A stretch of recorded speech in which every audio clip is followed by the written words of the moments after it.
me is all that I know. She's over me. She's over me. She comes with her hypnotic dance. She holds me here with only a glance. She's over me. She's over me.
All right, ladies and gentlemen, welcome to the Paranormal Portal special, early bird daylight edition. You just never know when the portal's going to open, folks.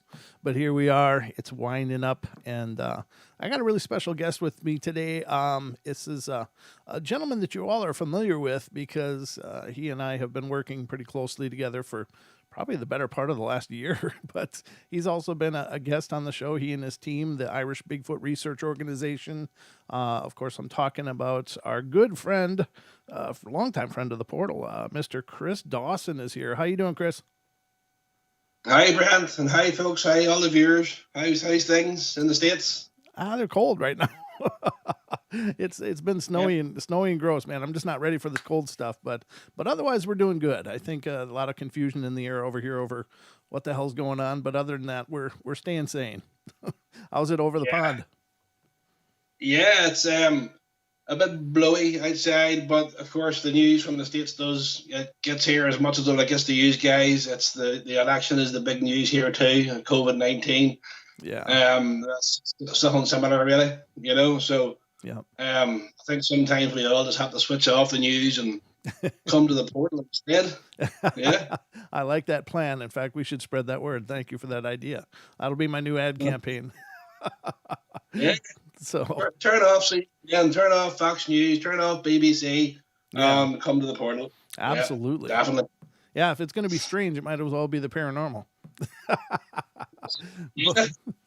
I said if it's I'm not actually sure which is the strangest. You know, I know. The election, the paranormal. Yeah, I know. I hear you, brother. But now you are joining us today, not just representing the IBRO. Of course, everywhere you go, you're always representing that. But you've been an accomplished researcher and documentarian of the Bigfoot phenomena in Ireland, and you have almost two. You have one documentary out there, Walking with the Wild Man, and now in December there's going to be the new one, the Woodwose Walking with the Wild Man Part 2.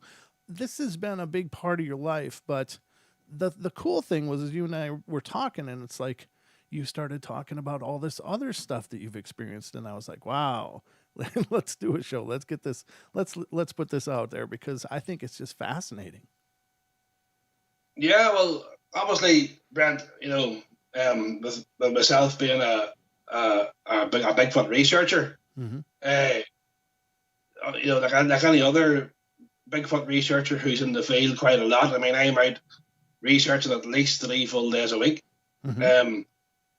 I'm self-employed, so I mean, I can fit that around, move my work around. So what I would usually do is like work 14 hours in one day, you know what I mean, and go out squatching the next day and work 16 hours. I do really stupid. It's probably stupid half the things I do, but I'm wondering why I'm tired. You know what I mean? But that's the way it is, you know. And I think if you're spending that much time in the woods, looking for the woodwose or squatch in North America or whatever part of the world you're looking for these creatures in, you are going to have encounters. You're going to have stuff happen if you're there in the woods that often, and especially if you're in the woods where there's no one activity, where there's no one to be there. That is going to happen. I mean, you're only asking for it, you know. Yeah. Really. Yeah. And there does seem to be something magical about the wild places that still exist in our world. Like there is, I guess when I go into the woods, I love being in the woods, and I find that it's very therapeutic for me. But I also feel like I'm a visitor there. Like, you know, it's not a place that I really belong, but I can go see it. It's like it's a world of its own, really, you know? Well, that, you know, with that, all my view on that there was always sort of similar, even before I became a researcher myself. It's really common sense to me. I mean, you know, that's like squats coming into your house. Do you know what I mean? So squats coming into Brent Thomas's house. You know what I mean? You know where everything is in your house. Right. You know where you keep everything, right? You know where everything is in the kitchen. You know where everything is in your sitting room, living room. Yeah. You know where everything is in the portal. You know what I mean? If you go to start a show, you know where everything is. Well, that's the same with Squatch.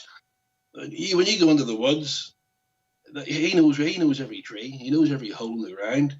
He even knows probably most branches where they are. You know, never mind trees. He knows those woods like his own home.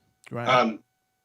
That's why, you know, whenever most people go looking for them, that they're on to us long before we realize that there's maybe something there. Right. They've seen us long before that, you know. Right. And I suspect probably heard us and maybe even smelled us. I'm sure that their senses are way more attuned than ours are. Yeah, well, I mean, most people believe that they have watchers, so that they'll have maybe a few younger males or whatever sort of stationed out on the perimeter, and those guys will be, you know, on call sort of thing, you know, even during the day they'll be the on call security guards, so to speak, you know. And if they see a bunch of people coming, they'll maybe knock or whatever, or let off a whistle or something like that, and signal to the rest of them that there's people in the area, you know.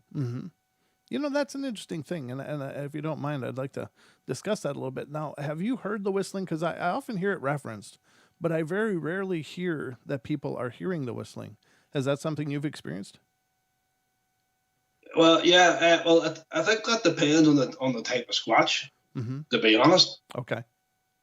I'm no expert. I don't claim to be an expert on anything. Sure. I think most people in this game are the same, but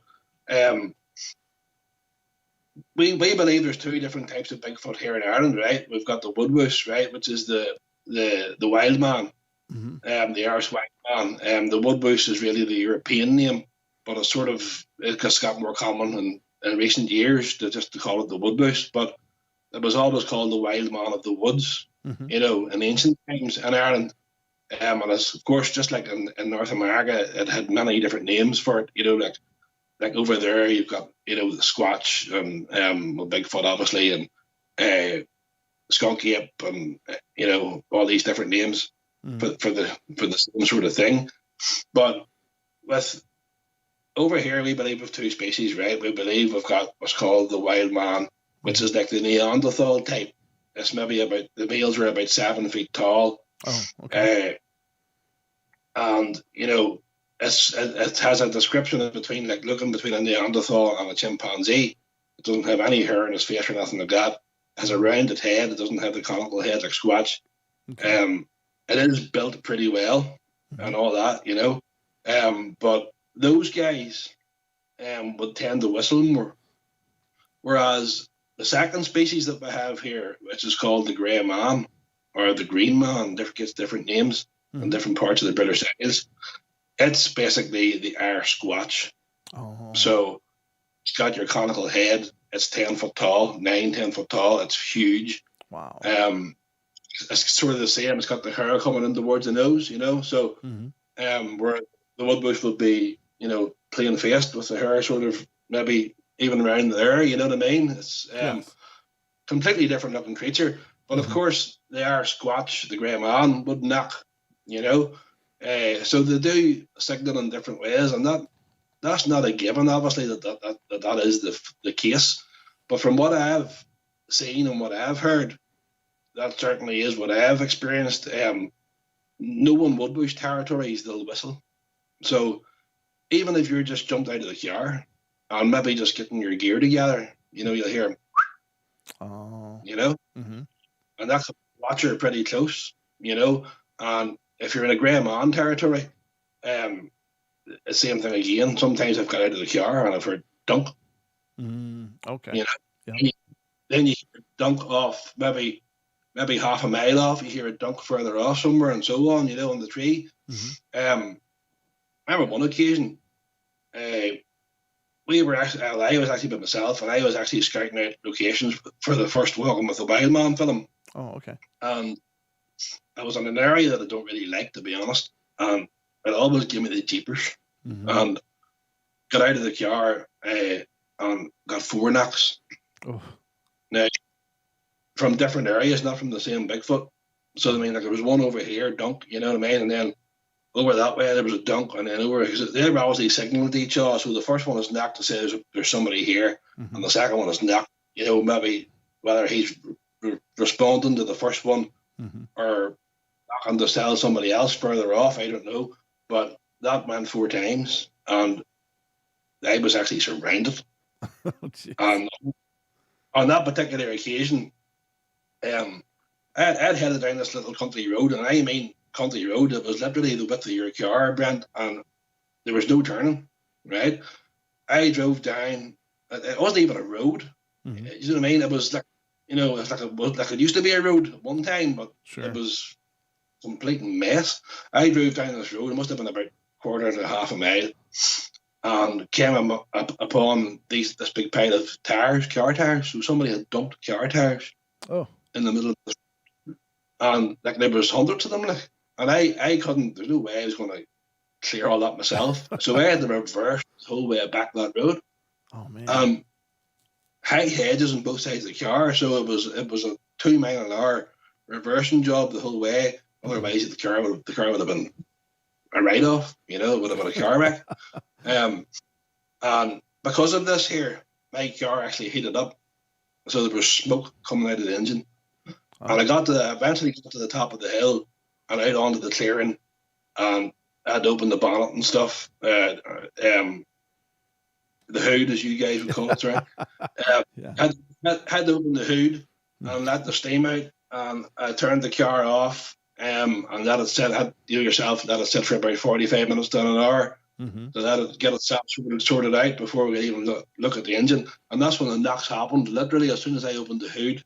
Oh. Dunk. I mean, and I knew I couldn't go anywhere, and it was getting dark. So that added, obviously, to the intensity of the situation, But that's what I've noticed, and I'm sure some people might agree with me, and others might not. But that's what I've certainly noticed, that is definitely a signaling thing that they do, whether it's a whistle or a knock, or even some people say about clucking, with their tongues and clapping with their hands and stuff like that, Sure. And it makes sense. I mean, that they would have some kind of nonverbals to do that. I don't think anybody would disagree with that but I think what's shocking is how quickly they seem to respond. As soon as someone comes in, it's like, pow, and maybe they're already, all business anyway, but you kind of imagine them out there just doing their thing. And once people come, it's like, boom, everything just gets quiet. But, I think that's really amazing. And the intelligence that relates, I think, is amazing as well. And I don't know, do you think they're as smart as us or close or in our neighborhood? Not as smart as us, but not too far behind us. I mean, they're not at the level where they want to maybe progress like humans do. Humans have a natural instinct to progress and always better themselves. I think they're sort of happy in their situation, but they're very intelligent at the same time. Okay. Yeah. Yep. And I think that's fair. That makes sense to me.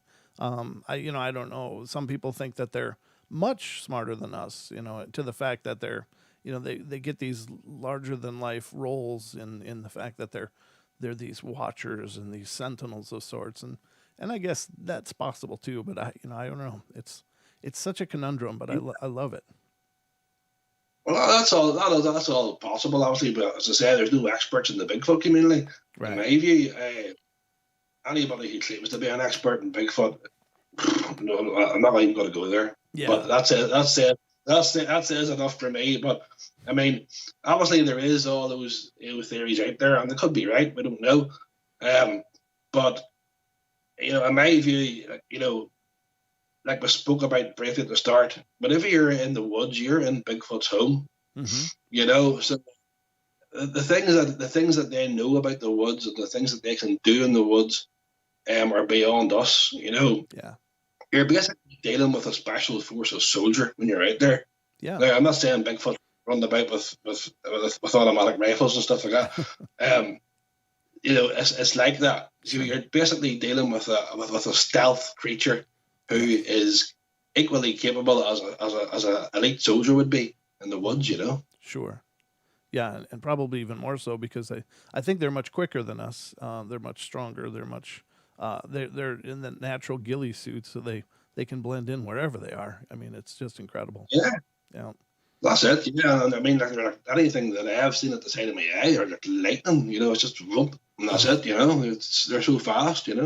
Another thing that I find absolutely amazing, and I can't get my head around it completely, but it's the idea that they can even walk through brush and leaf litter absolutely silent. Like, how are they able to traverse that with absolutely no sound? That is just incredible to me.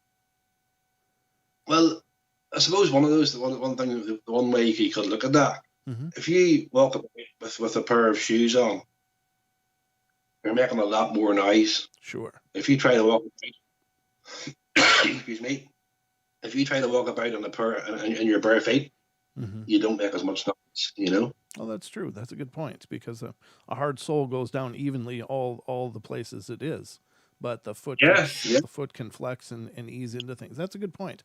I appreciate you bringing that to the table, because I guess I never really thought about it, but you're right. A sole of a shoe is just one mostly rigid construction that's going to come down like a frying pan, and it just smash everything under it. But, it's possible to put toes down and glide them in. And that's a great point. Thanks. You just enlightened me. One of the things I noticed with that sort of situation, Brent, I think I mentioned it on one of your shows before, was the time, well, I'll just say it again in case some of the viewers didn't see that one.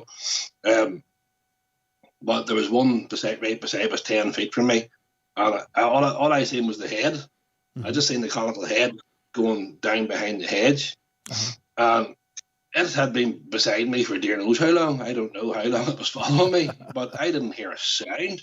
Wow. Yeah, I didn't even hear a sound, when I seen it the entire time.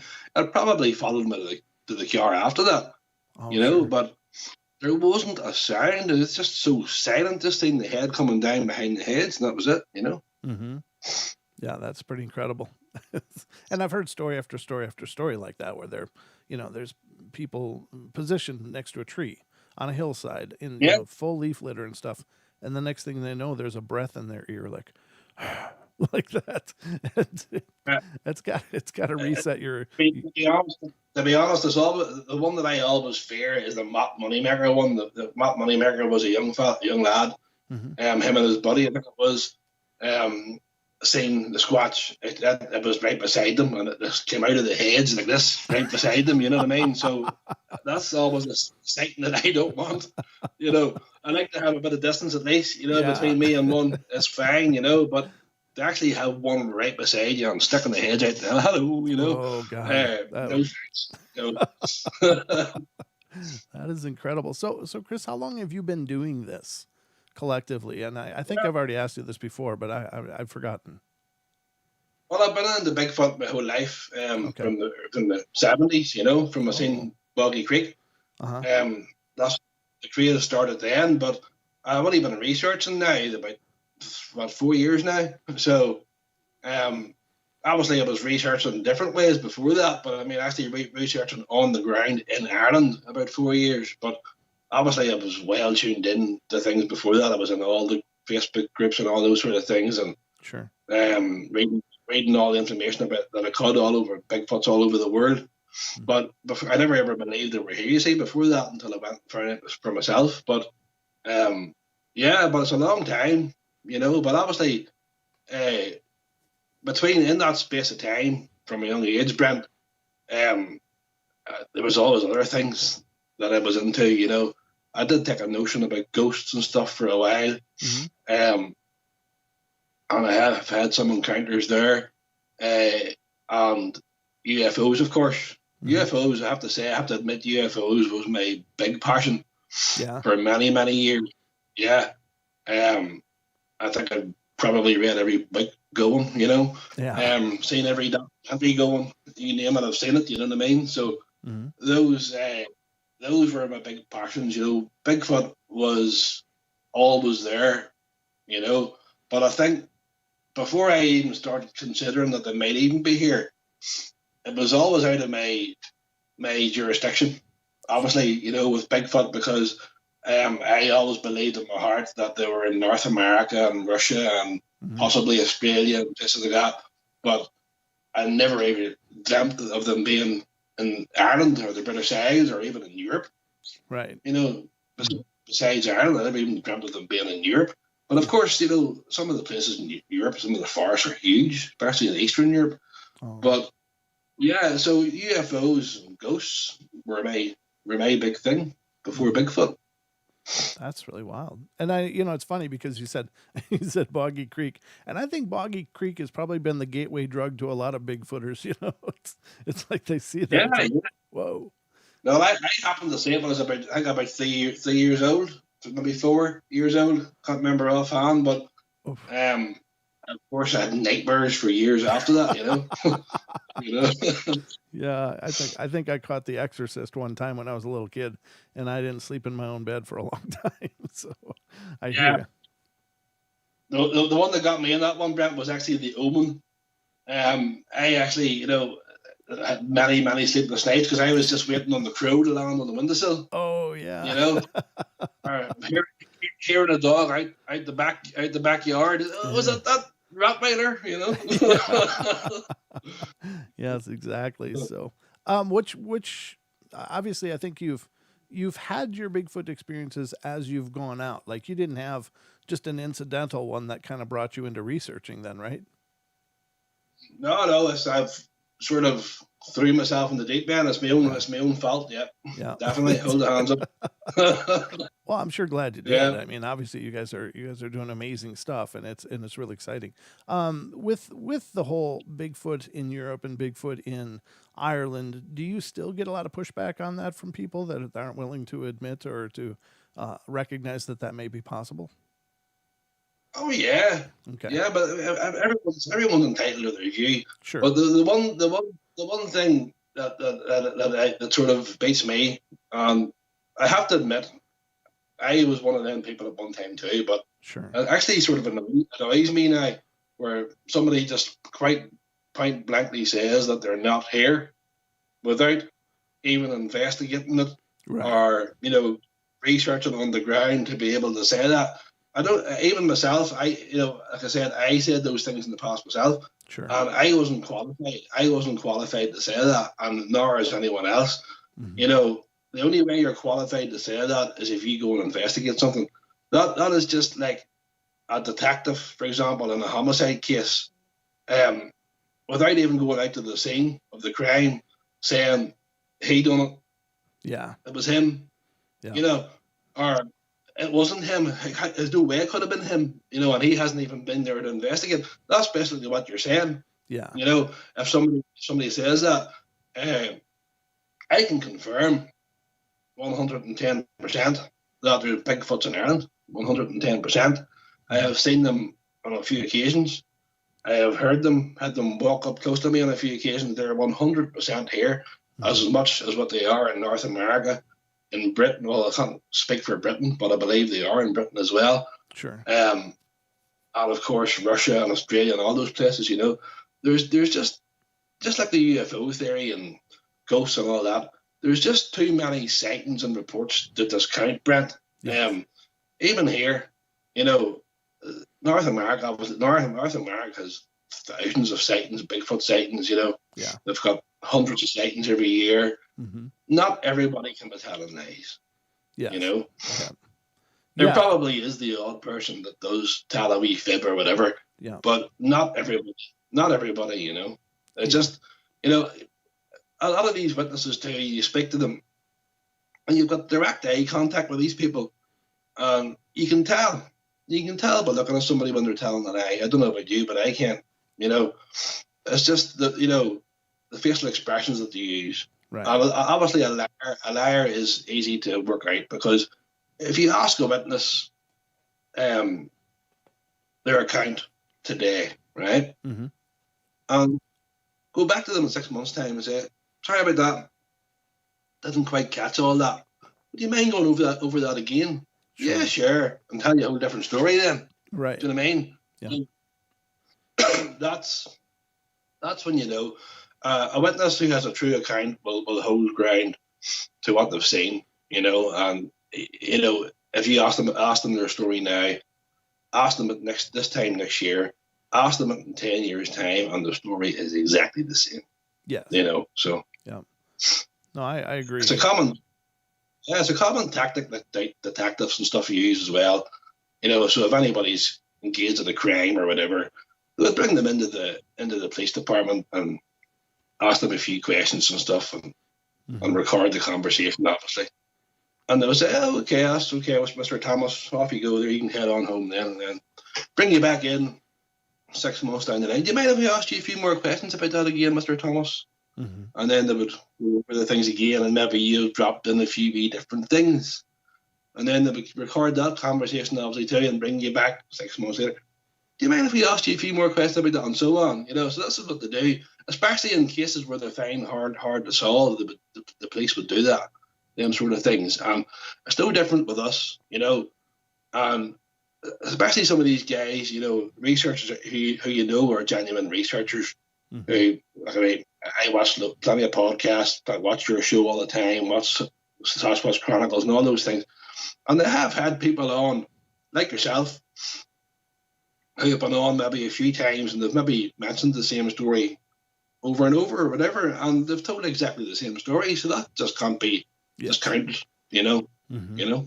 Yeah, exactly. And I agree with you. And I've said this, on the show many times. It's like, for everything that I read, thousands and thousands of stories that I've shared on the show, some from people, some from just sources that I find. But if only 1% or 1/10% of those stories are true, that's still showing something absolutely phenomenal happening. If it's only a fraction of it, it's still incredible. But I don't believe that's the case. I think it's more.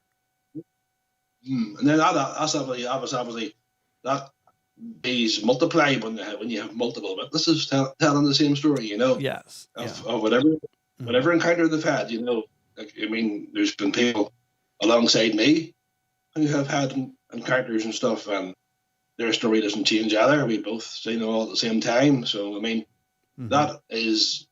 that's evidence that would not be thrown out in court, Right.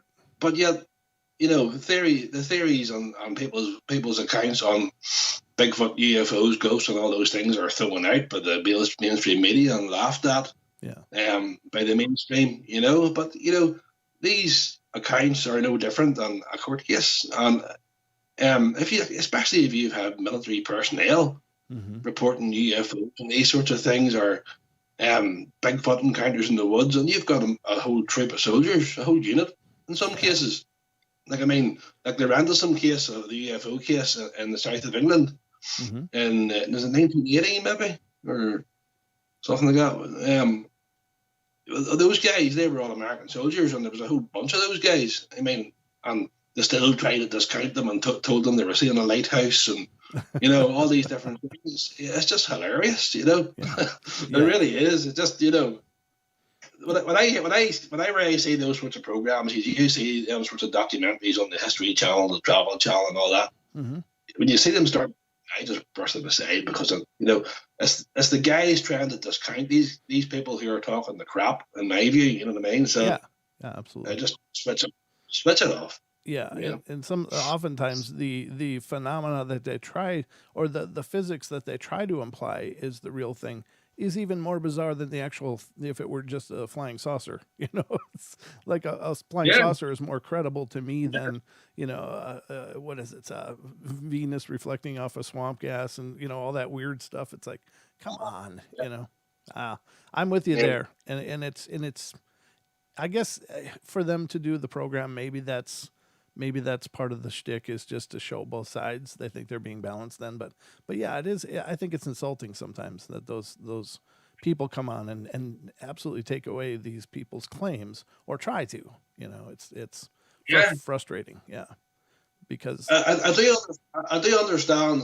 in some way. I do understand their point of view, because there is people out there who can't tell the difference between an airplane and a UFO. Yes. There's different. There is people out there who can't tell the difference in a helicopter and a UFO. Right. So you can see their point of view. And maybe even some of the stories. Oh, you've seen Venus. Well, I know for a fact that there is people out there who have seen Venus and claimed it to be a UFO, or seen Mars and claimed it to be a UFO. Sure. There is those people out there, unfortunately, but to try and discount an entire U.S. Army unit in Rendlesham Forest, it's just another joke, I mean, I think they were joined by British soldiers as well at that point. They were out in some sort of a training mission or whatever they were doing that night. But I mean, there was a whole trip of American soldiers. There were British soldiers stationed there as well. Mm-hmm. To discount all the guys and say they're nuts and all that, it's just complete malarkey, It is, and and there is evidence, of course, when Charles Halt went out and investigated. He did keep that little cassette, so I mean, you can listen to his live investigation when he's out there checking the area and things that he found. So it's not just some ridiculousness that they fabricated. He was the base commander, for God's sakes, So it has to have some credibility. But yeah, you're right. Now, what would you like to dive into first? What would be the first phenomena you want to start discussing that you've experienced? I suppose if we go from the start, the first thing was probably ghostly that I ever encountered. Yeah. I never seen anything, but I remember it sticks in my head because it was Christmas Eve. Mm-hmm. I was only about 8 years old, I think. Okay. Maybe 9. Can't remember exactly. I wasn't very old, but I remember going to bed on Christmas Eve, all excited for Santa Claus coming, as you do, and into bed, and I could not sleep. And lying there for a while, that was part of the excitement of Christmas now, of course, at the start, Mm-hmm. You're getting excited. You can't sleep because Santa Claus is coming. Right. But I soon realised that it wasn't that. I felt all I can describe as a pure evil presence. Oh, geez. In the house. Yeah, it's the only time I've ever felt that. And it was that's all I can really explain. It was a pure evil presence. I think I sort of lay there and put up with maybe for 30 minutes before eventually calling my parents. And they come in and they said, "Are you okay?" And I says, "Yeah, I just feel scared and I think there's something, whatever, going on." I couldn't really explain it. Mm-hmm. It was just one of those things. There was no encounter, and I didn't see nothing. It's just an overwhelming evil presence, which just came out of the blue like that. Because I mean, I was laying in bed thinking all through my head all these presents I'm going to get, because I was big Star Wars fan, and I probably had the Millennium Falcon coming, or an AT-AT Walker or something like that, Yeah. And that's what I was thinking about. I'm going to build the Hoth, I'm going to build Hoth tomorrow and build snow, get the walkers and blow up the rebels, Sure. That was going through my head, and then all of a sudden, boom, it just changed, So that was, it was pretty scary at that age. Never felt nothing like it since. I've had ghostly encounters, but nothing like that. Wow. I don't know what it was.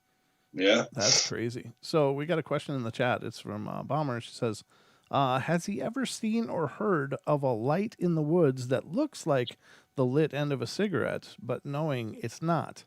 If yes, what does he think that is? Not in the sense of the lit end of a cigarette, but I have seen white lights in the woods. Okay. Yeah, and of course I've seen Bigfoot IBRO Oh, on sure. quite a few occasions, but these lights were actually moving up and down around behind trees and stuff quite quickly. So they weren't Bigfoot, okay, but they weren't like a cigarette. No, they were white. Yeah. Okay. Do you have any concept of what that might be? That was actually live on Cryptovania, along with Tommy Cooper and Jason Frost. And Tommy had actually seen that before me because we were out doing a joint live feed. So I was out in the woods, and Tommy and Jason were on screen, taking questions and stuff from people. I was obviously minding my own business and probably watching where I was actually walking in case of trip, because it was pretty rough ground. So I was watching where I was walking. So Tommy had seen it before me. And he's shouting down the phone, "Stop, stop, stop," well, was it a UFO? I don't know. Or was it something else? We just don't know. But it certainly acted like a UFO. Wow. Because it was up and down and left and right. But it was all little white lights. There was, I think at the start there was like 6 or 7, and then it went down to 5, and down to 4, and down to 3, down to even 2, and in between that it was coming down behind the trees and going through the trees like this and back up again, and I'd done this for ages. Wow. I think eventually I said, "Do you know something, Tommy? I want to throw a big lamp on it and see." So I just got the big lamp and boom, and once I seen that, then it was gone. So bad move, but you have to sort of try these things to see what happens. But it was definitely, I think it was a UFO, but some people have suggested it was will-o'-the-wisp or one of those forest phenomena. People even suggested it was Bigfoots jumping up and down around the trees, but I don't think so. It was moving too quick for that. Between trees. I know Bigfoot can be quick, but this thing was going like this, Wow. Between, okay. And then slowing down, so. But I haven't actually seen anything that would last at the end of a cigarette. Okay. In the woods, only my own. Yeah. Well, had anyone? Well, I got a question, and it kind of ties into that one. This is another question from the chat. It says, Brent, if Chris doesn't talk about it, would you ask if he has had any experience with the little people? No, okay. not that I know of. Okay. There's a few of our researchers actually in the IBRO who would get more into those sort of things than me. It's not something that I really looked at, because I just always thought it was pugwash, to be honest. But I could be wrong. Sure. Who knows what they are? They mightn't be little people at all. They could be little aliens or little something else. I don't know. But it's something that I never ever delved into, to be honest. No. Sure. Okay. Yeah, because I was wondering also when you were talking about the lights, I was like, well, I wonder if that could be Fae. You are in Ireland, so that's kind of the land of Fae. One of the areas that we filmed Walking with the Wild Man in, the first film that we done, it is actually steeped in history, and they actually name that mountain range. They actually claim it to be the last known location of the little people in Ireland. So they have like this big thing once a year. I think it's every May, maybe, every early spring, early summer, and they actually claim that to be the last living location of living little people in Ireland. But they have the whole big show, big fair and all that, Sure. But it's something that I've never ever looked at, Right. Well, that's kind of neat. I just think that's it's a fun idea. I kind of like the idea that those little people are still out there somewhere.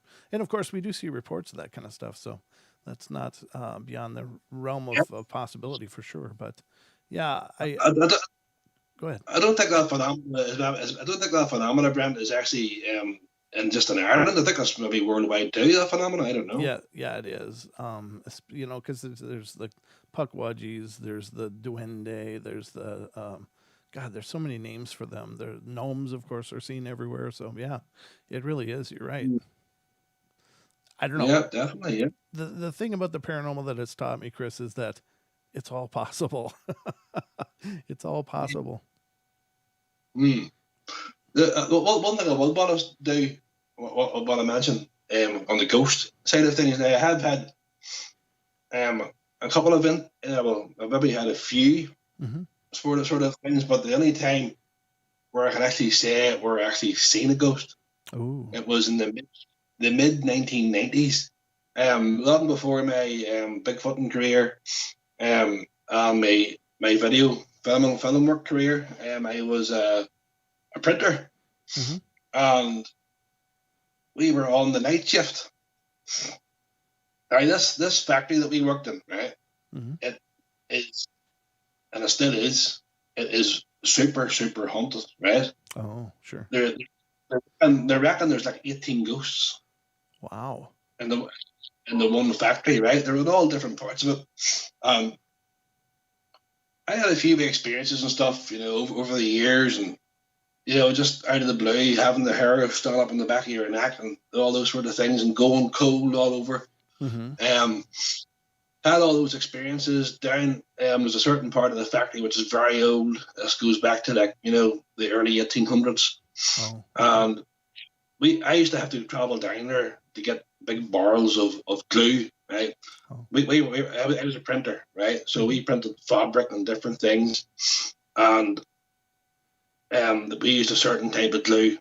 It's like a temporary glue. It's not a permanent glue. Okay. And it basically held the cloth on the printing belt just for those few seconds that it needed to be there. So they're done its job, come out the other side, and off it went. So we had to travel down to this part of the factory to get this glue, and it was a notorious part of the factory. And down there quite a few times, and even maybe on the early Friday morning when you're knowing I was finishing work at 8 a.m. No one was heading home the whole weekend to myself. Your mind was somewhere else. Right. Being down there, and all of a sudden, just out of the blue, just all the hair standing up the back of your neck, cold shivers all over you, and you're like, right, give me the glue. Boom. Yeah. So those experiences there happen quite often, and I could probably delve into a lot of stories that people in the factory actually seen, but I'll tell you my own anyway. Me and another guy, we had been up in the security hut because it was actually Oscars night, right? Okay. And the Oscars it was Sunday evening, obviously, so we started at 12 midnight on the Sunday and went to 8 o'clock in the morning. So the Oscars were on for us during the night, as we're ahead of you guys, as you know. So we were on our break. We took the 2 a.m. break, our first little tea break, and went up to the well, it was different. A night shift in those days, you're supposed to have 15 minutes. We had like 30 minutes, So up to the security office, coffee and stuff like that, and watching the Oscars for half an hour. And okay, I've got to back to work, so headed back down the yard. You're quite an open yard, so heading back down the yard. This was the dead of night, by the way, and there's no managers. There was no managers or stuff like that during the night. It was only supervisors, the workers. You maybe had one fitter. So in case something went wrong with one of the machines, you had one fitter on. Where during the day you had maybe 20 fitters, plus, but there was always one fitter on. And this guy was walking down the side of the factory. And in that factory, everybody knew everybody. There wasn't one person who didn't know anybody else, right? And it was such a close-knit community. I think there was about 120 employees, and everybody, like even on Christmas Eve, the whole factory went out together after, finished work and got black drunk, Everybody, we just filled a bar somewhere up the town, that was it. So everybody knew everyone. And they were heading down the yard, and there was this guy walking along the front of the main building. And I said to my friend, Aaron, I think it was Aaron, you called him, I was with. He says, who's that? He says, I don't know. Let's maybe call somebody in. I says, no. I've never seen him because I was there quite some time at that stage. I was there a few years at that stage. And this guy walked down and he walked right to the end of the building and into the canteen. Now, at that time of night, there was probably nobody in the canteen, usually at that time. Later on, you would have got a few in. But the canteen only had one way in and one way out, Brent. Right? And I said to her, we're going to go here and see who this guy is, you know. But sure, we can, you know, the guy's not mind coming back 2 minutes late. So we went in to the canteen, and the canteen was empty. Oof. We went in and checked the toilets and stuff. You get the toilets and all in there, the bathrooms, the restrooms, as you guys call them, empty. And that part of the building only had one way in and one way out, and there was nobody in there. That was a ghost. It was as clear as a person as you're looking at me now. It was as clear as a person. You know, there was no see-through stuff, no transparency. It was a person who walked into that canteen and disappeared. Wow, that's so intense. Oh, is there any? Was there ever an accident there that might have led to this hauntings, or is there any backstory on this? There's a few stories. There's a guy who committed suicide, I think, but that was in the far side of the factory. A few other wee claims and stuff around the factory as well. This guy was wearing a boiler suit, a blue boiler suit. There was some guy, I think, who maybe died in the 70s or something like that. Wow. But we did ask about, because everybody in the factory all knew about the ghosts. Everybody knew about them, and they were just actually part of life. Some of the guys, you know, seen them near enough every day. I mean, a friend of mine back then, his job was to basically, it wasn't really a job. It was, you know, it was like being there, but he got paid. He was just basically sitting watching things, you know. So you're watching all these screens and making sure everything was going properly, you know. And all the time, he said he was sitting there. The side of his eye, seeing like a black figure coming up, I guess. Oh, jeez. The side of his eye, you know. And you know, so he shook his head or whatever, and then the next thing on this side, you know. And he said there was one occasion where it was maybe 10 feet to his right, and it actually sort of, you know, came around and sort of pumped his head round like this to look at him. And as soon as he turned his head, it was like, you know, it was gone, you know. Wow. So there's all those sorts of stories. There was at least someone went on maybe twice, 3 times a week. It was unbelievable. Unbelievable. How was the turnover? Of course. Did you get a lot of people quitting? Yeah.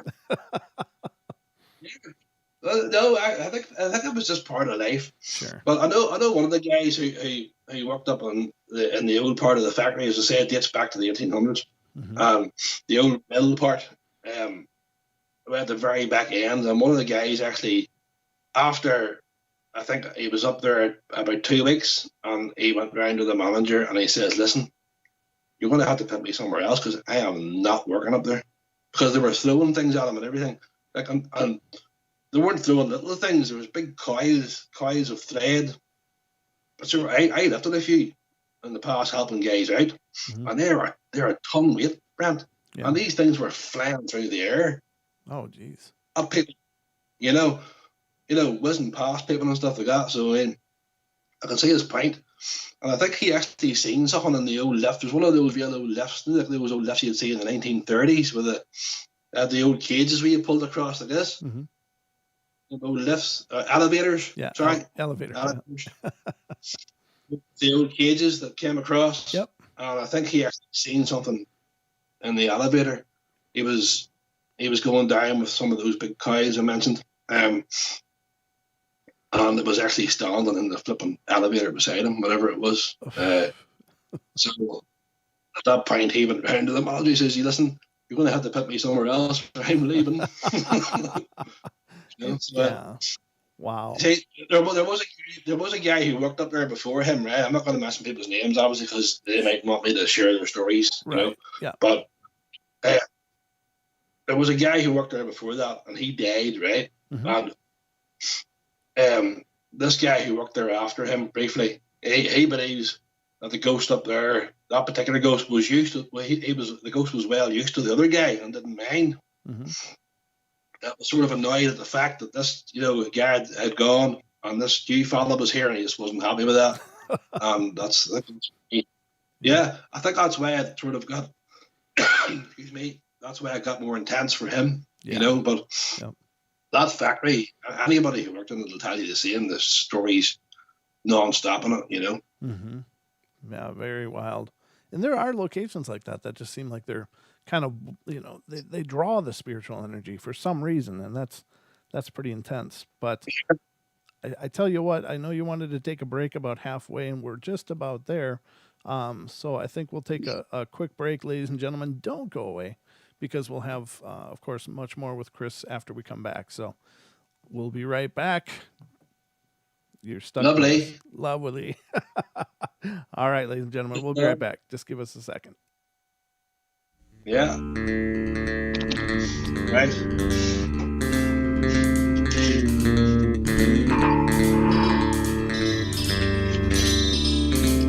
2 seconds, man.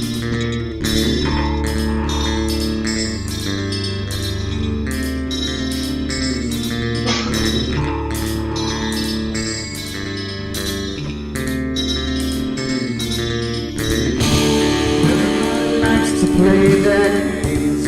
Everybody loves to play their best.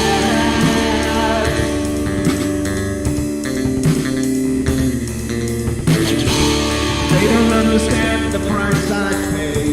They don't care to comprehend.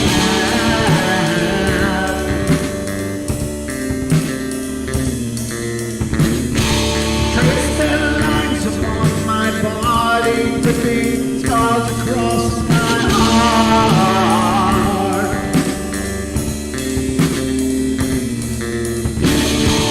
Raining anger pours inside me, and their lies keep falling apart.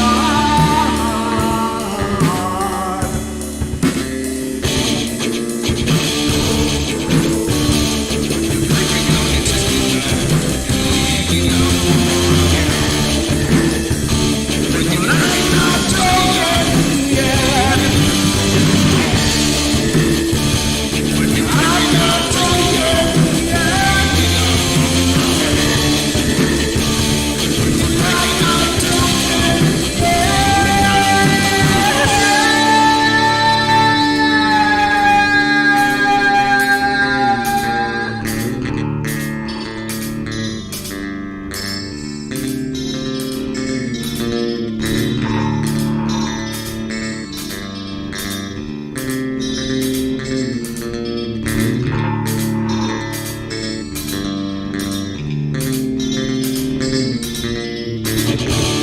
I am finished with my science. I am not a stupid boy.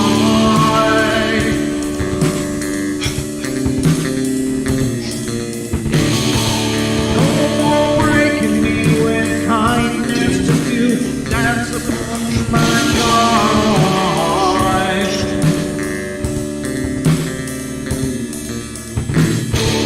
Leaving me with empty promise, you're just another fucking mask.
My apologies, folks. I forgot to turn off that echoey part, so that break was probably a little annoying. But anyway, we are back.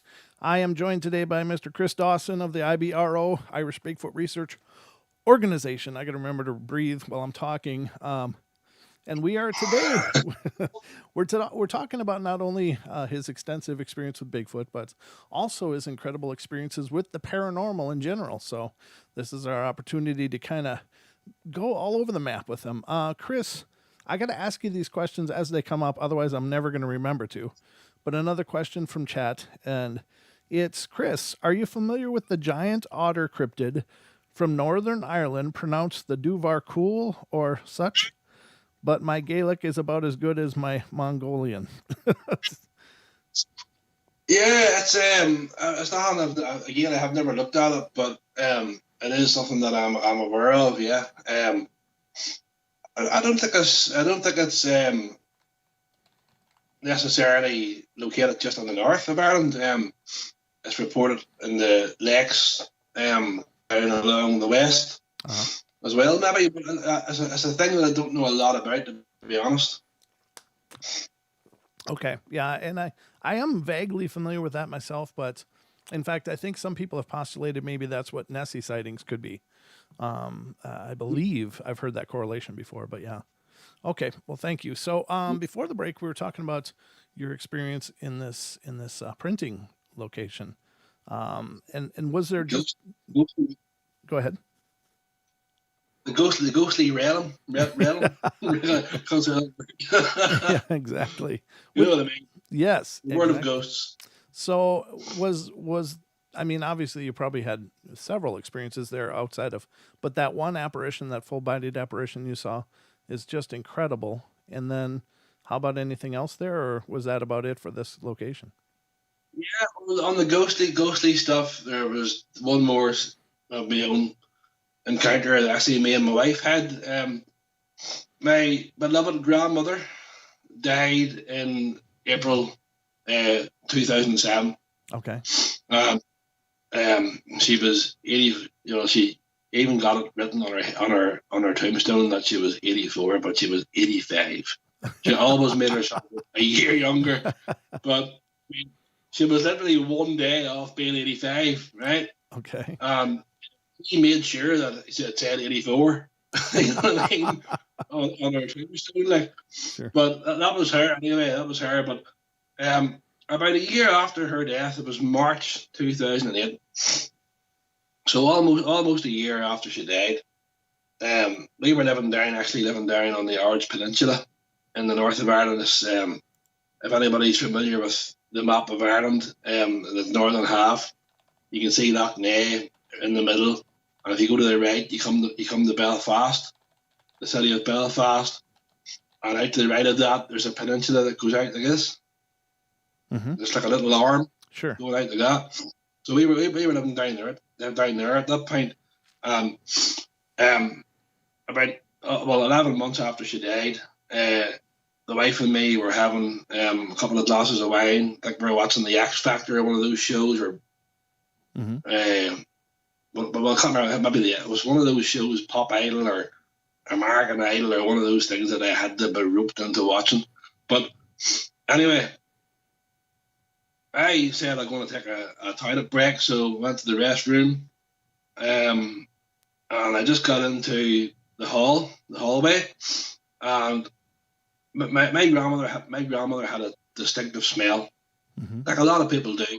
Sure, have that distinctive smell, yeah. But she always had that, smell of antiquity, whatever it was. I don't know the perfume that she used or what it was, but walked into the hall and I clearly smelt her smell. Now, at this point, I didn't say anything to Rachel. Rachel was sitting on the floor in front of the hi-fi system. As I say, one of those shows was on in the background, American Idol or X Factor, or one of those things with Simon Cowell anyway. Sure. And she was in a wee world of her own, sitting on changing CDs and stuff. It was all CDs back then.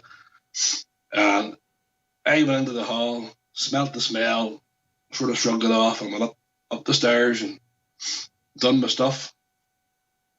as you have to do, and got the smell again.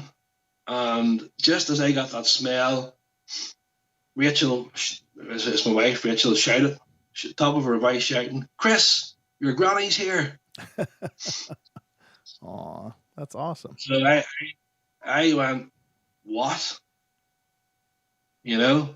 Mm-hmm. And ran down the stairs, and I said, "Rachel, I didn't want to creep you out, but whenever I walked into the hall, I clearly smelled my granny's smell." And this has come from two separate people. Mm-hmm. And Rachel's face was pure white. She actually seen her. Wow. She was in the hall and just looked at Rachel and smiled and disappeared. Oh, that's really heartwarming, though, isn't it? I mean, that's a kind of a beautiful thing. And that would get me emotional, obviously, you know. But yeah, it's just, you know, the fact that she just sort of looked at Rachel, turned away and disappeared, and that was it. And you know, but that definitely was. I don't know whether but I wasn't scared. I wasn't scared. I don't think Rachel was scared either, mm-hmm. even though she looked pretty white. I don't think she was scared. I think she was more shocked. Oh, sure, yeah, more scared, you know. But with the ghostly stuff, that's really it. That I can think offhand. I know, like I touched on before in some of your shows, Brent, mm-hmm. about the tall, dark figures in the woods with big red eyes. Mm-hmm. We did have those encounters many moons ago with me and some friends many years ago. But as many of your regular listeners will know, that I clearly believe that they were Bigfoots that we seen. They weren't ghosts. Mm-hmm. We just weren't aware then, you know. Sure. But clearly, they were, in my view now, looking back at those, were Bigfoots, you know. But right. I suppose, you know, as I said, my main passion was UFOs. So right. If you want to talk about that, Brent. Yeah, absolutely. I mean, absolutely, brother. The floor is yours. Yeah. Yeah. I mean, they might be here a while, but well, we'll try and keep it as short and sweet to the point, you know. Well, obviously UFOs was a big thing to me.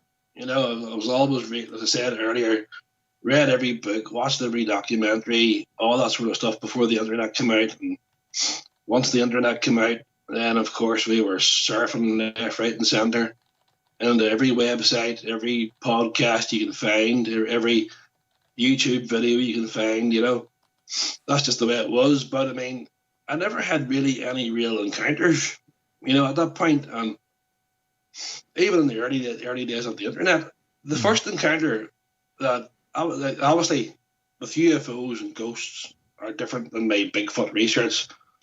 Whenever I go out to the woods Bigfoot researching, I'm basically asking for trouble, right? Mm-hmm. Like many Bigfoot researchers are.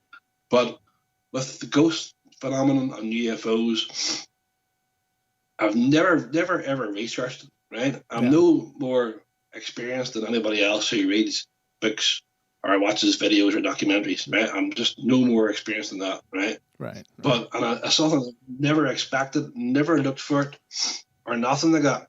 But I suppose the first time was me and a friend, and I'm near sure it was New Year's Eve, or the night before New Year's Eve, maybe, mm-hmm. in 2001. Don't correct me if I'm wrong. And forgive me if I'm wrong, rather. But if my friend Noel was here, he would vouch for me. Probably, he might be able to tell me the date. But we were out his front. Now the funny thing about this is, his dad, right, who's now gone to be with the heavenly places now, God rest his soul. Yeah. But at that point he was very much alive, and he lived on the next town over. So, excuse me, guys, a little bit of a touch of a cold, by the way. Oh, I haven't got COVID. I've got a cold. It's the cold, it's not COVID. Oh, good. Yeah, but he was in the next town over, and he seen exactly the same thing at exactly the same time, because as soon as this happened, he was on the phone to Noel, and Noel was up picking up the phone. What? You know, did you see? I seen a UFO, seen a UFO. And Noel says, well, guess what? So did we. But what happened was we were standing out the front. Now, it was maybe, I suppose, 7 p.m. So literally, we had just lit a cigar, I think, right? And just cracked open a bottle of wine.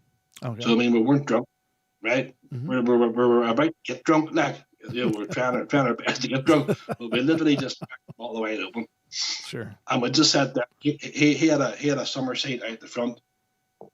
And we just plunked ourselves down and laid ourselves back and having to look up at the sky. And two things going along the sky, I guess. Two separate craft, right? Now, they were really, really, really, really, really high, right? They were just like two dots of light. Okay. We said, yeah, there's two satellites side by side. That's the first thing you'd think, right? But they were going along this, watched them going for a good while. One just stopped dead the gap, and the other one kept going. Okay. And the other one just went after it the gap. Wow. So, I mean, they were coming along this here. One just stopped dead, the one kept going, and then the other one went the gap.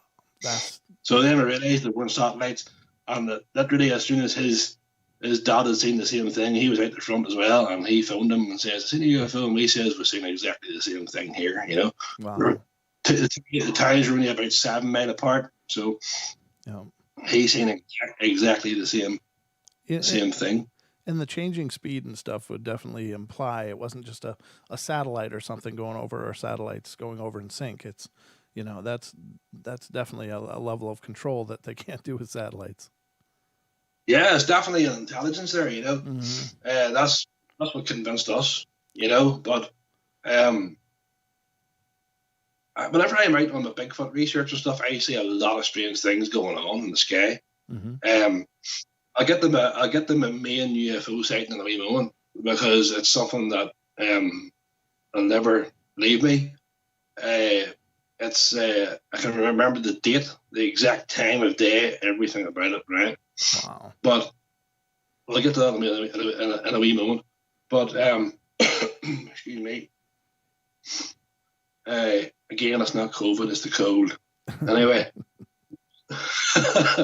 Yeah. So if I'm out squatching, right, there's many a time, like, even there, I think week before last, I think we were getting ready to put the new film to Amazon and stuff like that. I think maybe you'd give us a few last things what you'd done that day, Brent. And I was on the phone with Ron that evening. Actually, I was out in the woods, and I said I had forgot to call Ron about whatever it was, and I give Ron a call. And I was sitting down, and on a clear view of the sky, the sky was completely clear. And Ron will vouch for this. I just said, Ron, I'm just sitting watching UFO now at the moment. It came across it was pretty bright now. It was not maybe as high as them first ones I mentioned. It was a lot brighter, and it sort of came along to this here too, you know, and just stopped, and then went to this here, then went to this, then went to this here, and then the next thing I seen another one coming past to this here, and it stopped. There's no word of it. It's really, really strange. And Ron says, "Can you not put it on the?" I think Ron said, "Can you not put it on the phone?" Whatever. I says, "There's no way that you would see that." Right. But on a phone, on a cell phone, it just wouldn't pick it up. But it moved about and all, then it moved off the other way itself. And I've seen quite a lot of that. I remember a few of us being out in that same area in the woods. Maybe was it last year, the year before? I can't remember. Me and Jim and I think Anthony were out, and sort of the same sort of thing. Things, just lights moving about and stuff, and doing things that that other things can't do, you know. But seen a lot of that. The wife and I, out our backyard here, one night, it was about, I suppose, 5 or 6 years ago. Since my major sighting, which I want to get on to shortly, it seems to be where it doesn't really annoy me. No, I don't know what it was. It's hard to explain. It just doesn't annoy me. I just think it's part of nature, to be honest. I think they're here as much as what we are. But I was out the back, standing having a cigarette, minding my own business, and looked across. We're actually right on the edge of town, so we're literally, there's like a row of houses to our right, out the back, and then it's just a few farmers' fields, and then there's Sashin Bog behind us, which is a bit like my local squatching area, Bracky. It's sort of the same sort of territory. Okay. It's an area that I have looked for Bigfoot in a couple of times. I do think they may have passed through there at times, but I don't think there's a clan in the area. But yeah, so it's open ground behind me basically. I've seen this bright light off in the distance. Now, whenever, besides the COVID pandemic and all this here, where normally airplanes are quite common, and now they're not just quite as common as they were, because they're all grounded and people can't travel between countries. But there's a flight path, so it's like a backup flight path to Belfast International Airport, and it's out to our right here. And that depends on what way the wind's going. Sure. Most airports, and occasionally they would come in that way. So the first thing I thought it was a plane, because to look at it directly on, it looked like a plane coming towards you with the spotlights. Sure. Yep. Like if you're directly at a plane, that's what it looked like. And I says, well, it's not moving. It's staying in the same place, Yeah. So it was just staying there, and I says, right, okay, maybe that's not a plane. So I called Rachel out. I said, Rachel, money say, it's a plane. And I says, well, it's not moving. So he stayed there for a minute, looking, I guess, here as you do. Because Rachel's very, very skeptic. Okay. So she was like, then, yeah, it's not moving. And as soon as she said that, bump, nice it went. Ooh. Wow. I says, well, there you go. That's not a freaking plane. And she says, nope, not a plane. Yeah, back in the house. It doesn't bother her. She just the way she says the things is really, really hilarious. The way she gets on sometimes. Yeah. She was looking at it, really figuring it out, and then it shot off. Says, no, it's not a plane. And walked back into the house. That was it. Wow. Yeah, that was as much acknowledgement as she was going to give it. Yeah. She didn't want to go as far as to say what it was, but she just said what it wasn't and left. Yeah, she's probably too interested in getting back into watching Netflix or whatever, But yeah, that was it. She was standing staring. Vump. No, it's not a plane, Chris. Oh, that's awesome. But yeah, that actual one there was quite similar to my major sighting. The lighting was arranged on it. Now, that one was at quite a distance. Okay. But my main UFO encounter, Ben, it was the 26th of February. February, yeah. That's a bit of a Scot.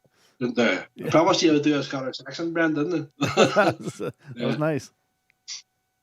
The 26th of February 2005 at 9 p.m. It was actually over in England. We were over in Blackburn in Lancashire, and me and a buddy, again, Rachel was in the house, and she was stuck to the X Factor or one of those shows on TV. Me and the buddy next door said we'll go out for a cruise. So there's a road between Blackburn and Preston in Lancashire. It's from pretty high ground.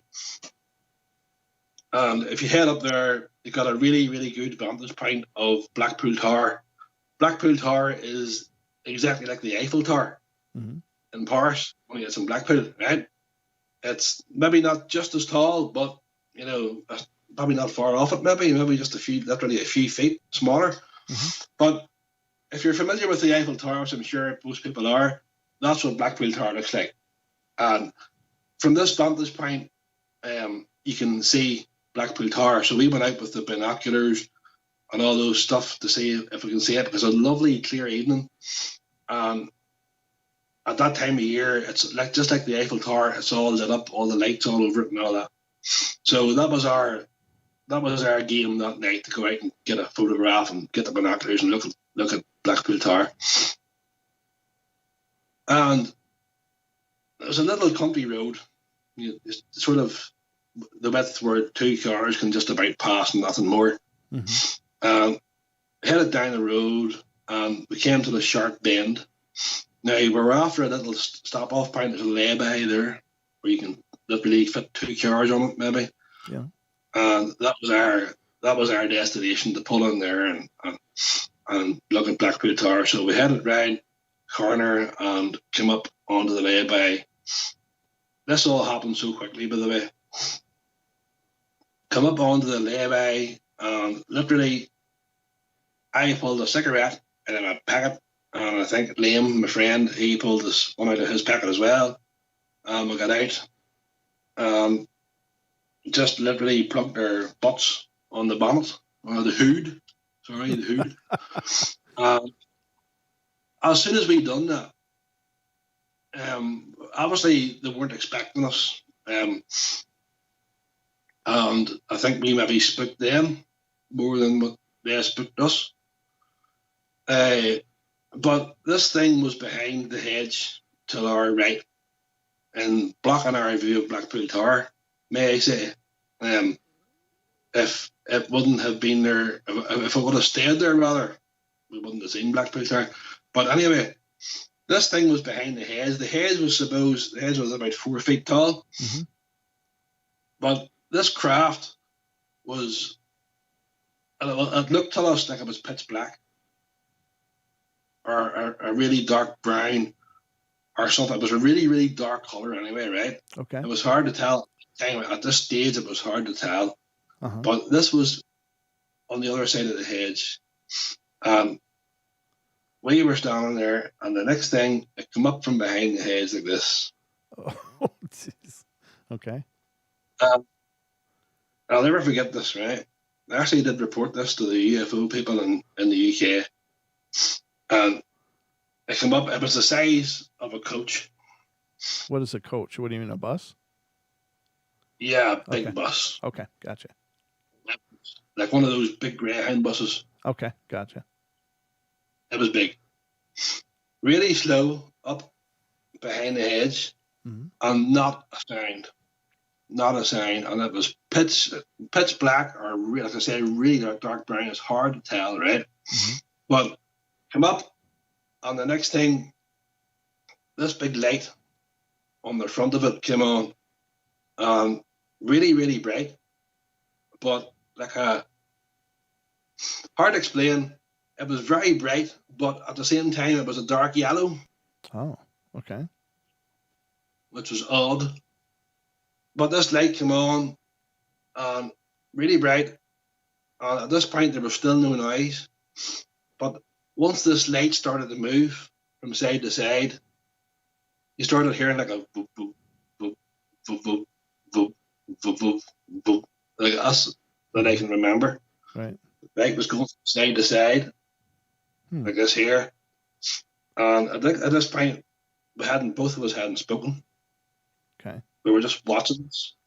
And the next thing, it just shot off. What in the direction.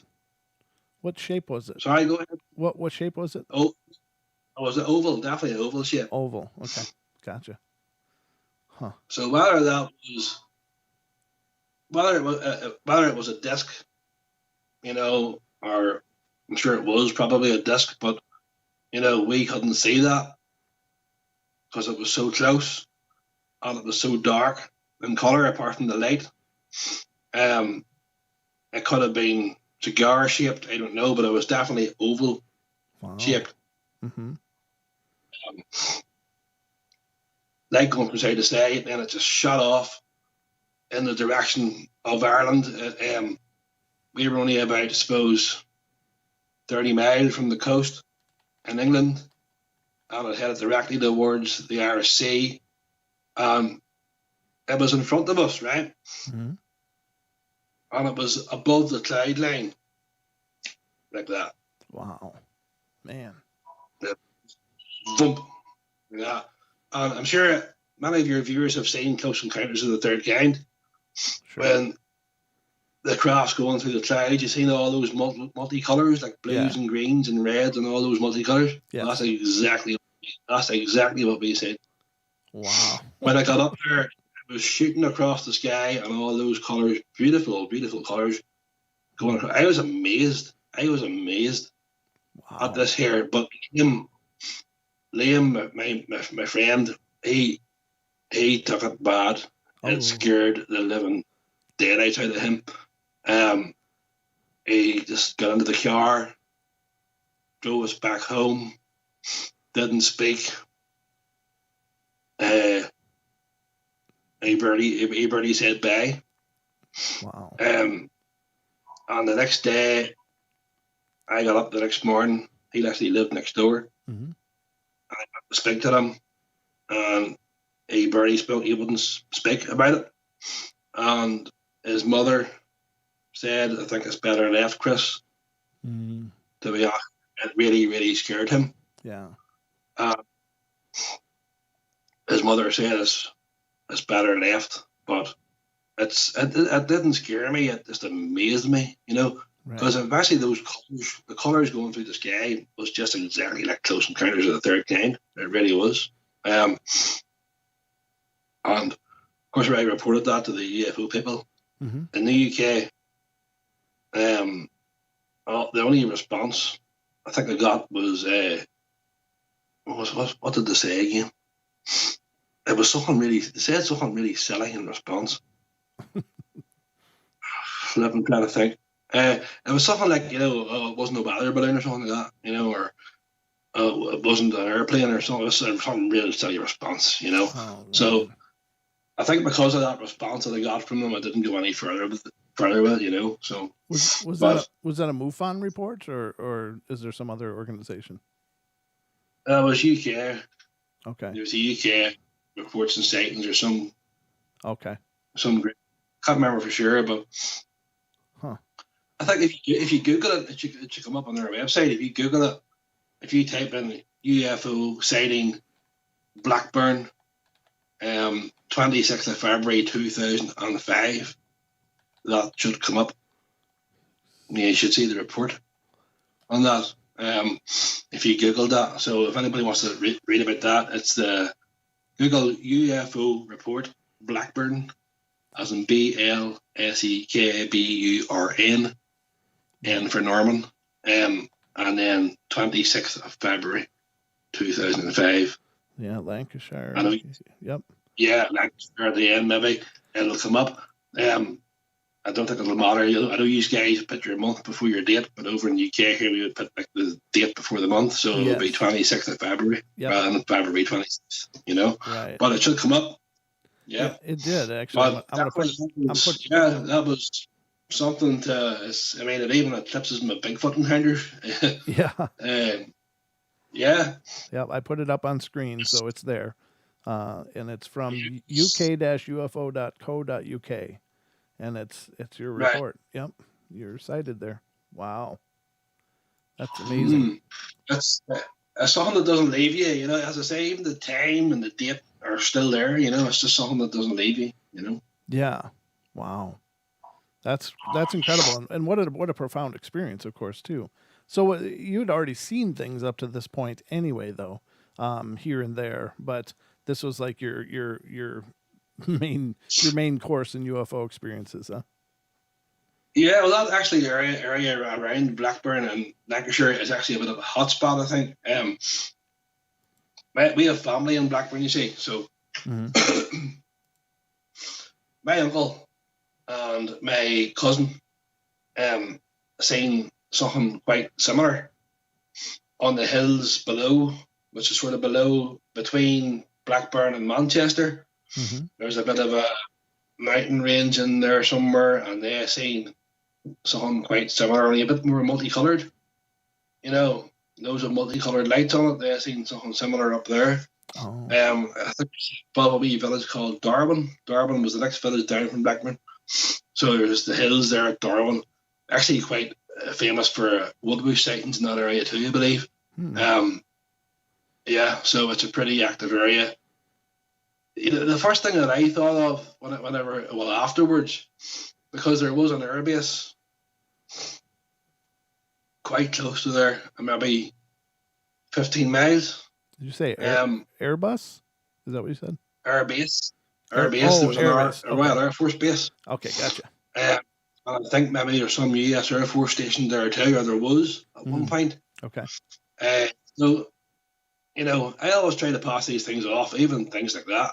And I thought maybe it was a secret craft, maybe, or some thing that they're developing. I don't know, because there was an Air Force base close to there. But I think I read after that that base was decommissioned in 2004, maybe the year before it. So, wow. Huh. Yeah. Can't blame it on that. That doesn't. Yeah, well, that doesn't mean to say that they're still not working on it, because there's plenty of bases that the CS decommissioned, Brent, and they're still there, and there's so yeah, might be the new Area 51 up there.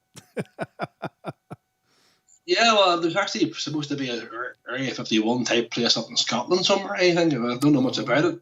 Okay. As I said, the last few years I've gone really off the UFO subject now. I wouldn't be into it the same way as what it was, but yeah, I think there's rumours of some place up around Scotland somewhere that's rumoured to be sort of an Area 51 type place. Oh, okay. That wouldn't surprise me. I think every country's got their version of it, or every major country does anyway. That wouldn't surprise me even a little. In fact, maybe some of ours are all over the place too, because it's too hard to put them in the U.S. without someone finding out. Yeah. Well, I mean, the Brits and the Yanks are like this when it comes to military hardware. You know what I mean? That's always been the case. I mean, even both of them developed the nuclear bomb together. People have a false belief that the Americans developed the nuclear bomb. They did not. Not on their own. Right. Yeah. It was the Brits and the Americans both developed it together. They both done it together. They were both working on it, and then they put both of their knowledge into the one thing. It was somebody to accelerate until bring the Second World War to an end. Yeah. And they said, obviously they were allies, so they said, listen, why waste our time messing about in separate places? Let's get this together, get it done, and end the war, and that's what they've done. Sure. Yeah.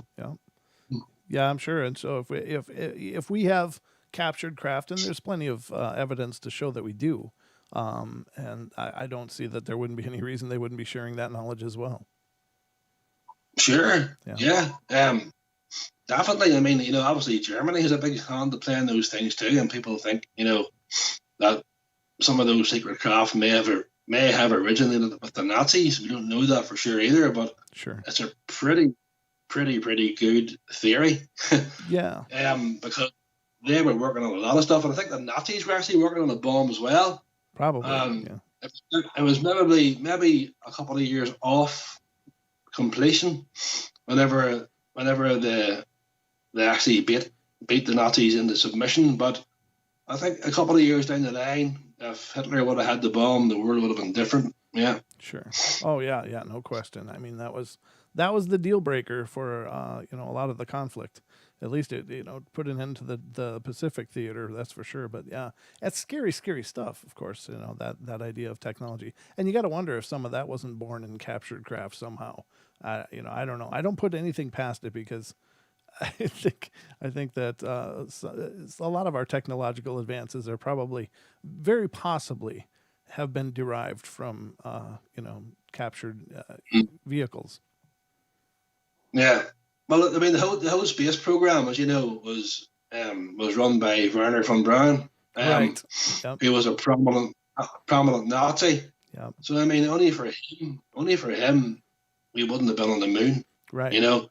It was the man he was the boss of NASA. Yeah. So he had been developing. Some people would argue that NASA is a cover story for the real space program. I mean, that's out of my hands, Oh my God, secret space program and them sorts of things. That's beyond my knowledge, really. Mm-hmm. But some people would argue that NASA probably maybe is a cover story or some sort of cover for the real space program, and it's just to make people think that we're flying about in rockets when really we're flying about in black triangles, maybe instead. Who knows? Yeah, the TR-3Bs. You got it. You got it, brother. Yeah. No, I think the Aurora and all those things. So in all of your journeys, what has this meant for your life? I mean, having experienced ghosts, having experienced Bigfoot, having experienced UFOs. I mean, how has that changed the trajectory of your life or altered it?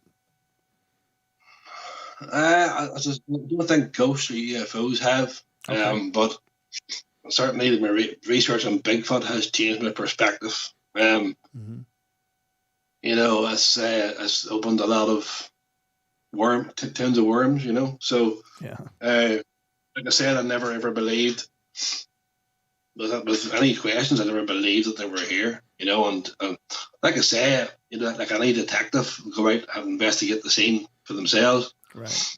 That's what you've got to do, you know. And for many of your viewers, I'm sure most of your viewers are in North America, Brent.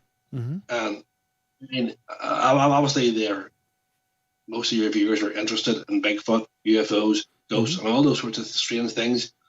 And maybe they haven't had them experiences. So each person is different. What is it that you like the most? Do you like UFOs the most? Are you more interested in ghostly encounters the most? Are you more interested in Bigfoot?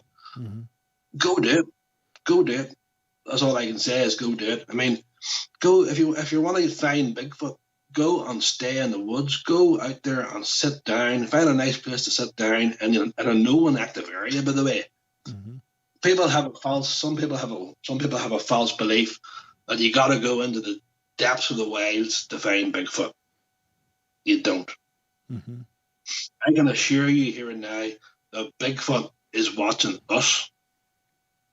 110%, and many researchers in North America will vouch for me on this one. They're on the edge of the woods watching us, and that's where a lot of this evidence is found, at the edge of the woods. Prints, structures, most of the sightings are on roads, you know, which is on the edge of the woods, you know, so that's where they are. With UFOs, I mean, there's times where I have sat down, you know, and just plunked myself down somewhere and just lay back and looked at the sky, and there's nights you don't see anything, and then other nights you see these little things moving about, and, you know. Sure. Go do it, that's what I can say, because the more you do it, the more you do something, the more chances that you will have of seeing something. And I know a lot of times, especially in Bigfoot research, there's guys there have been in the woods for 40 years, and they've never had an encounter, or even an inclination of an encounter. But is that because we're just looking in the wrong place? Sure. You know, it's what I have done. I spent a lot of time, obviously, before I even had an encounter. The first thing you got to do is find out where they are. Yeah. You know, and then once you have any idea at all on where they might be, go out there and spend a lot of time there. Yeah. A lot of time, Brent. It takes a lot of patience, but eventually it will pay off, you know? Because it seems that they choose the encounters, don't they? I mean, we're not choosing the encounters. We just go out there, and they seem to make a very conscious choice about whether they're going to make themselves known or not. Yeah. Yeah. I think you know, does that maybe depends on the person too? I don't know. Right. I think their instincts are a lot higher than what ours are. I think they can sense danger. They can sense something that's not dangerous. You know, and if they think that you're there, excuse me, it's cold. If they think that you're there to cause them harm, well, then they're going to blow time. If they think that you're there just to have a bit of fun or whatever the case is, well, then they'll hang around. People try these things, you know, different techniques like fireworks and music and playing instruments and using drones and all those sorts of things. And it does seem to interest Bigfoot, those sorts of things, you know. So even children playing, and some people say they're more interested in women than they are in men. I don't know. Sure. But I mean, there's all those things there, you know, that will draw them in. And I think the main thing is the instinct that they have. They're able to tell a person's intentions. Sure. One of our researchers in the States just recently, I'm not going to mention her name on here, but because it's not my place to do it, but she had mentioned she was researching somewhere in the Midwest there week before last, maybe, and they had some new guy out with them.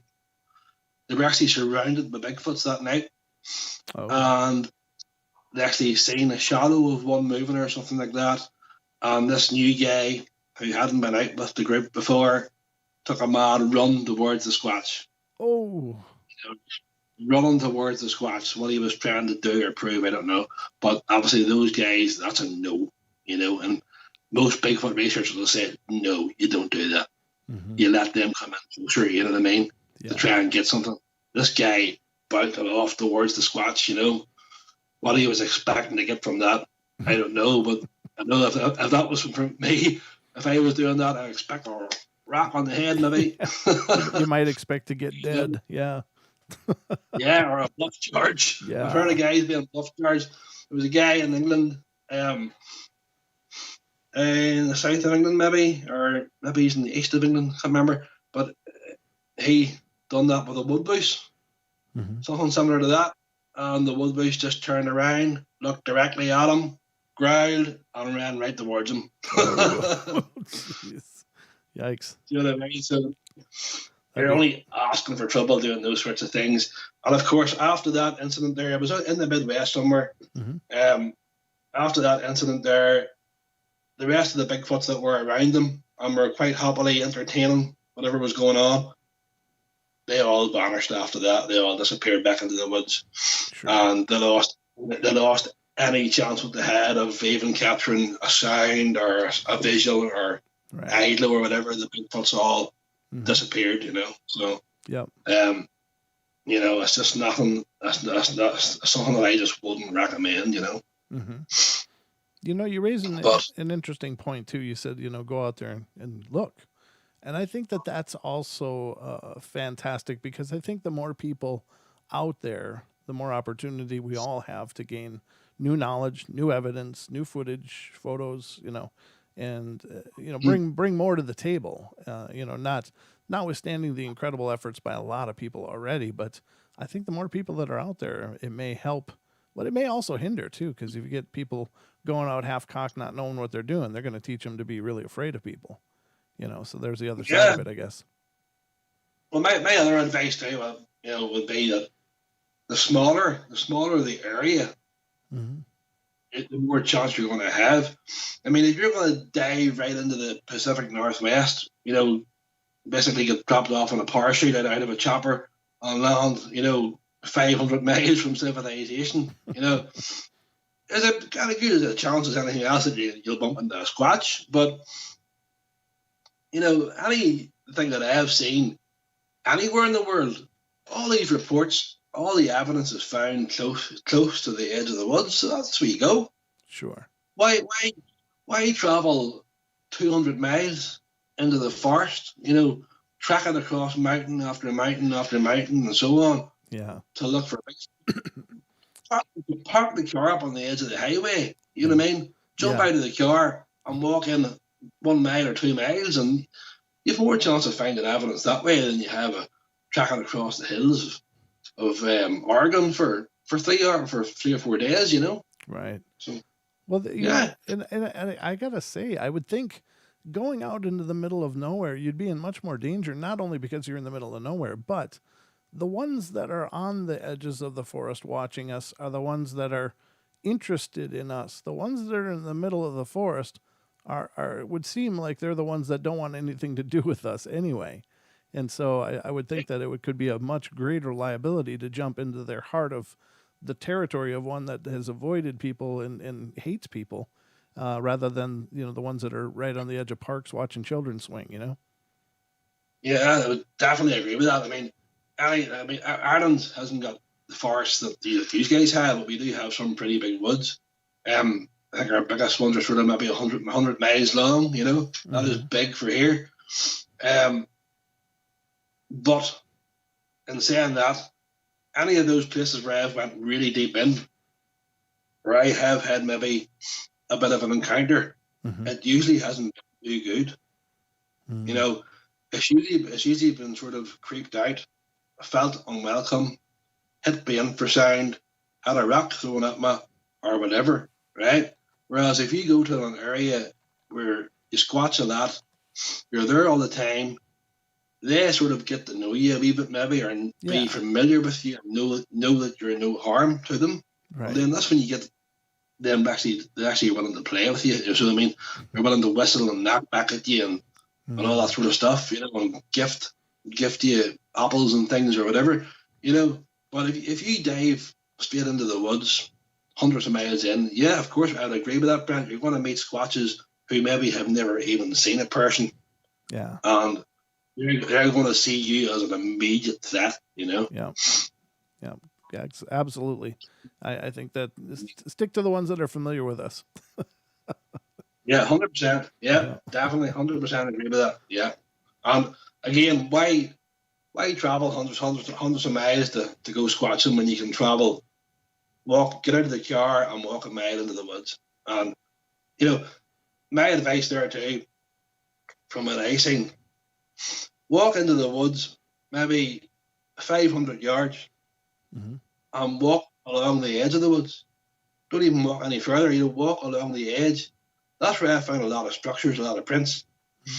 Because that's where they're watching us from during the day, maybe 500 yards in. Oh, okay. At nighttime, they'll come a wee bit further out towards the edge. You know, that's why a lot of sightings happen on roads and things like that, where Bigfoots are crossing the roads and things like that, or people have seen them standing just at the edge of the woods. They've seen them hunkered down at the edge of the woods and those sorts of things too. So, you know, yeah, definitely, you don't need to go far. You know, Chris, jump out of the car. That one actually always surprises me, because, you know, especially the road sightings. I mean, obviously they have great hearing. I'm sure they have no problem hearing a car coming, but it seems so odd to me that they would choose to wait until the car is close and then they do it. You know, I mean, that just always boggles my imagination. It's like, if they would wait just, you know, 3 more seconds for the car to go past, you know, then they could just cross unhindered and unseen. But they definitely seem to choose to be seen from time to time. Maybe, you know, I don't know what it is, but yeah, I definitely believe that they do choose their moments, you know, and why that is, we don't know. Yeah. You know, but they definitely do choose their moments, and some of those cases are a show of strength. Sure. And some cases, maybe not the cases where they cross the road with the car, but certainly for somebody out in the woods, just stands directly out in front of them and lets off a growl or whatever he does. You know, that is a show of strength. Yeah. That's saying, listen, this is my spot. Get out. Yeah. Simple. Exactly. Yeah. Or when they know they've been sighted, they just kind of give a casual glance, like, yeah, I'm here. And then they don't have a fast pace. They just lumber on their way. And it's like, yeah, that is not intimidated of me. Even some of those sightings there, Brent, you can almost see from some of those reports that they actually don't care about being seen.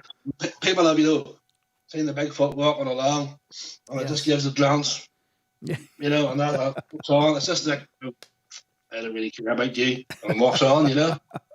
Yeah, you might as well be a mosquito or a fly. Yeah, it's like, yeah. Very interesting. Yeah, I think in those cases we're the least of their worries, Brent. You know, I think, you know. Yeah. So. Yeah, and rightfully so. Unless they see a gun, I don't think they figure we're much of a threat and all, and they'd be right. You know, that we physically and you know, by physical prowess alone, we are so outclassed. There's just no comparing our ability versus theirs. So they really have nothing to worry about. Yeah, definitely. I mean, when you think about it, Chris, these things have been sighted running down deer.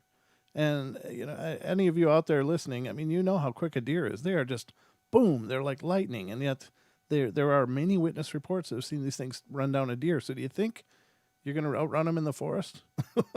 Nope. No, you have no chance. No. I mean, at that height, their legs are super long. I mean, the average Bigfoot male is like 9 foot tall. Jeez. The average, so what length their legs going to be? I mean, one stride, it's big enough. As people report the gaps between strides with their feet just walking. So if they're running, yeah, you know what I mean? Yeah, they're going to cover this room in one go. Yeah. When they're running, it's going to thump. So but why people would think they would get out of the way of a Bigfoot, I don't know. Yeah. Same as that guy in England that I told you about earlier. This wood bush, even a wood bush which is 7 foot tall, running towards you, and it was built like the Hulk, running towards him. You have no hope of getting out of the way of that thing, Yeah, I'd be on the side of the road with my spatula scraping my underwear. Yeah. There's nothing you can do. You just stand there and say, listen, you're going to have to kill me. Yeah. Apparently, it just stopped directly in front of him and gave him a growl and then walked off. Yeah, it's incredible. It's incredible stuff. Absolutely amazing. Hold on. But that's been an awesome show, Brent, anyway. We've definitely has. Yeah, we've covered a lot of ground, and thank you so much for coming on and being here with us and sharing these other experiences. I think it's absolutely fascinating. And as you and I were talking before the show, one thing that always, it's a pattern that repeats itself. It's like, for many people, they'll witness one phenomena and then suddenly these other phenomena start jumping up too. Like, in your case, the ghosts, and then the UFOs, and also having encounters with the Woodwose or Bigfoot. That seems to be a theme that's repeated all over the place. And I don't know if it's just maybe that opening of our awareness in our minds that makes it part of our world suddenly, whereas maybe we may not have noticed all the things that we notice after we witness something like that. But I find that absolutely amazing that if you've seen one phenomena, you're much more likely to see another kind of phenomena. See, I think too, people who aren't like us, who aren't into those subjects, they simply aren't looking at all. Yes, exactly. Like people like here tonight, for example, in my town here in Ireland, they're just walking right up the street. It's a lovely clear night, by the way. Oh, nice. The stars are right there inside. People's just walking up the street, walking up the sidewalk, looking directly ahead and thinking about where they're going and what they're doing. That's all people are doing. Right. For us, we're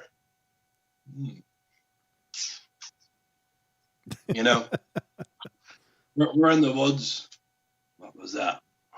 What's that? I wasn't there before. This wasn't there before. We're in a different world ourselves.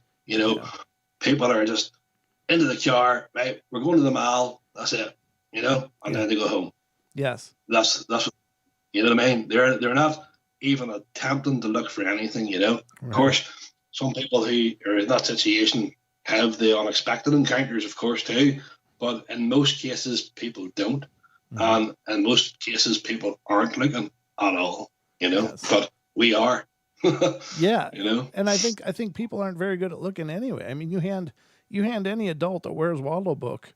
I don't know if you're familiar with the Where's Waldo books, but I mean, this guy is wearing a freaking red and white hat. He's got the red striped shirt, and you'll still spend 15 minutes looking at this 2-page scene looking for that guy. And then when you find him, it's like, oh, there he is.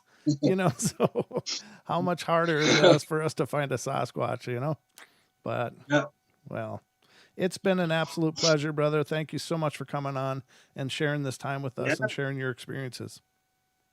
I think, Brent, we'll be back. We'll be all on, I think, together December 1st for launch show. I think we're going to be all on talking about the film then, aren't we? Oh, that'd be brilliant. I'm game. Just let me know when. I'll show up. Yeah, I think it's, so it'll be launch day for the Woodwose. So it'll be me, yourself, Ron, and Jim's going to join us for that. to launch the new film on Amazon Prime. So yes, that's probably the next time that you'll probably see my face.